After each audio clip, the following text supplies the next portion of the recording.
വാഴക്കൃഷിക്ക് പച്ചില വളവും മണ്ണിര കമ്പോസ്റ്റ് എന്നിവ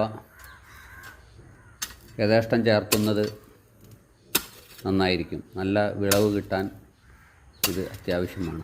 കൂടാതെ വേപ്പിൻ പിണ്ണാക്ക്, ജൈവവള മിശ്രിതം, ചാരം എന്നിവയും വാഴക്കൃഷിക്ക് ഏറ്റവും ഉത്തമമാണ്.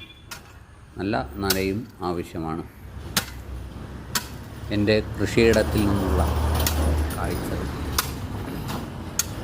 മനസ്സിന് ഏറ്റവും ആനന്ദം നൽകുന്നതാണ്. കൃഷി വേണ്ട രീതിയിലുള്ള പരിപാലനം കൊണ്ട് നല്ല ആദായവും ഉണ്ടാക്കാം.